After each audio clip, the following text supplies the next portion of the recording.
ओम नमः शिवाय। हर हर महादेव। ओम नमो भगवते वासुदेवाय नमः।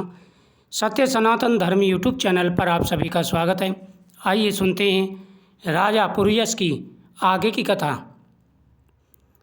मधुसूदन भगवान की कृपा से वह चक्रवर्ती राजा हुआ।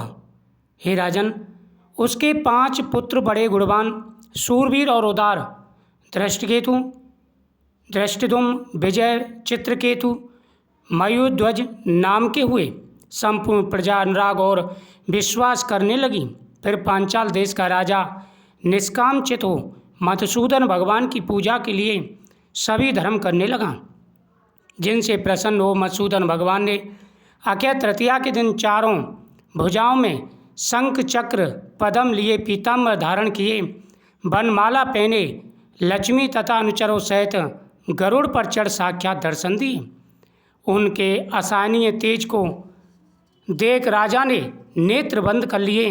फिर उनके दर्शन कर हर्ष के मारे सब देह में रोमांच खड़ा हो गया।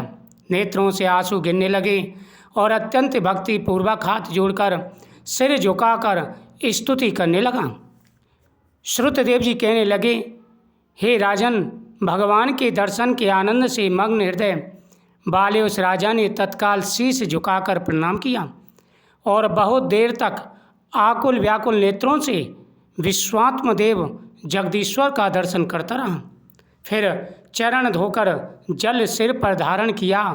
बहुमूल्यवान आभूषण चंदन आदि से पूजन करने लगा। धूप दीप फूल माला नैवेद्य और आत्म समर्पण आदि से विष्णु भगवान को प्रसन्न कर बोला कि हे प्रभु, हे निर्गुण विश्वमूर्ति, आपके चरण बिंदुओं में मेरा प्रणाम है। ये चरण शरणागतों के पाप को दूर करने वाले हैं।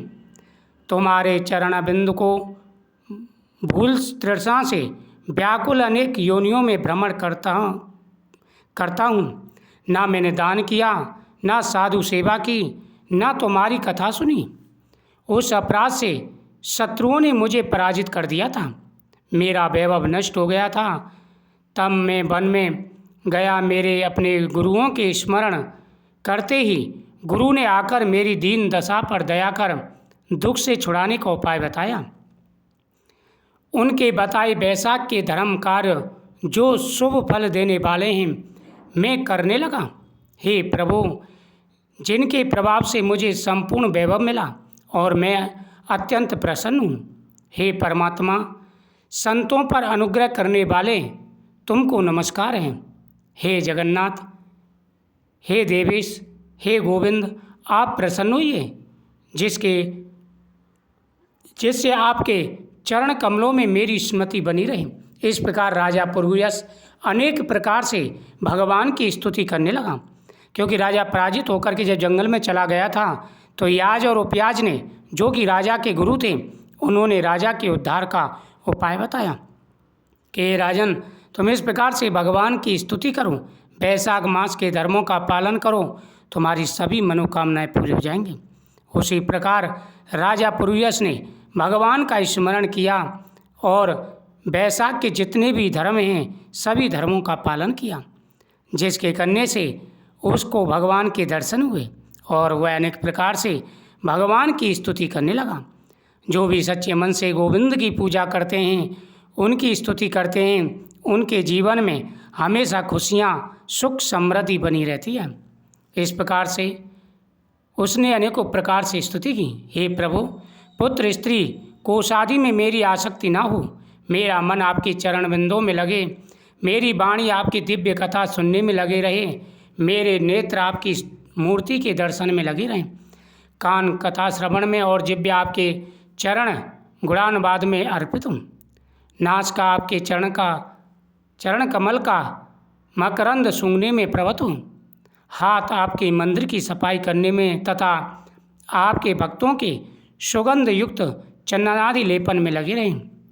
पाँव आपकी कथा में ले जाएं, मेरी मूर्धा सदा आपकी वंदना में, कामना आपकी कथा में, बुद्धि आपके विचार में सदा लगी रहे। साधु संगत और आपकी श्रेष्ठ कथाओं के गान में मेरे दिन बीते। हे प्रभु, एक पल भी आपके प्रसंग के बिना व्यतीत ना हो। हे विष्णु, मैं संपूर्ण राज्य, पुत्र, पौत्रादि किसी की इच्छा नहीं करता। मैं तो आपके चरण कमल की सेवा का इच्छुक हूँ। राजा की ऐसी स्तुति सुन भगवान प्रसन्न हो बोले, तुम पाप रहित निष्काम मेरे भक्तों में श्रेष्ठ हो। हे राजन, 10 सहस्त्र वर्ष की तुम्हारी अवस्था हो, दिव्य धन संपत्ति, मेरी दृढ़ भक्ति और अंत में मेरी सायुक्ता मिलेगी। जो प्राणी तुम्हारी की हुई स्तुति करेंगे, मैं उन पर प्रसन्न होकर उन्हें निसंदेह भक्ति और मुक्ति दूंगा। आज के दिन अक्षय तृतीया में स्नान दान आदि करने, गोदान करने, बेलदान करने, पितृश्वरों के निमित्त श्राद्ध करने अक्षय फल प्राप्त होगा। यानी अक्षय तृतीया के दिन जो कथाओं का श्रवण करते हैं, दान करते हैं, उनकी हर मनोकामना पूरी होती है। मृत्यु, जरा, भय, पाप सब नष्ट हो जाते हैं। मैं वैसुक्त धर्मों से प्रसन्न होता हूँ, जिनके करने से तप, अवयव, पद प्राप्त होता है। जो प्राणी मेरे चरणों का स्मरण करेगा, उसे प्रायश्चित की आवश्यकता नहीं है। तुम गुरु के उपदेश से वन में आ वैशाख के धर्मों में तत्पर हुए हो और जगत के नाथ भगवान की आराधना से तुम्हें सब वस्तुएं प्राप्त हो गईं। इस धर्म से प्रसन्न हो, मैंने तुम्हें दर्शन दिए हैं। अब तुम देवताओं के लिए भी दुर्लभ इच्छित भोगों को भोगो। देवाधिदेव जनार्दन राजा को ऐसा वर दे, वही अंतर ध्यान हो गए। तब वह राजा अत्यंत प्रसन्न हुआ। तदंतर गुरु महात्माओं का सत्संग कर नित्य प्रति ज्ञान प्राप्त करने लगा और वासुदेव भगवान के अतिरिक्त किसी को नहीं मानता था। वैसुक्त सब धर्मों को बारंबार करने से पुत्र पौत्रादि की वृद्धि हुई और संपूर्ण मनोरथों को भोग अंत में चक्रपाणी विष्णु भगवान की साजुकता को प्राप्त हुआ। जो इस परम सुंदर आख्यान को सुनते सुनाते हैं, वे सब पापों से छूटकर विष्णु भगवान के परम पद को प्राप्त होते हैं। सच्चे मन से की गई पूजा और सुनी गई कथा का अनंत गुना फल प्राप्त होता है। जीवन में जो भी परेशानी है, सारी परेशानियां दूर हो जाती हैं।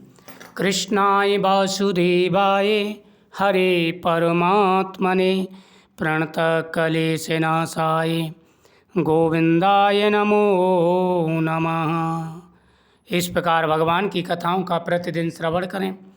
वैशाख में सामर्थ्य के अनुसार दान पुण्य करें। आपकी प्रत्येक मनोकामना पूरी होगी। जो भी जीवन में परेशानी है, जीवन में जो भी दिक्कतें हैं, सारी परेशानियां दूर होंगी। स्वयं महाकाल आपकी हर मनोकामना पूरी करेंगे। ओम नमो भगवते वासुदेवाय नमः। जय श्री कृष्ण।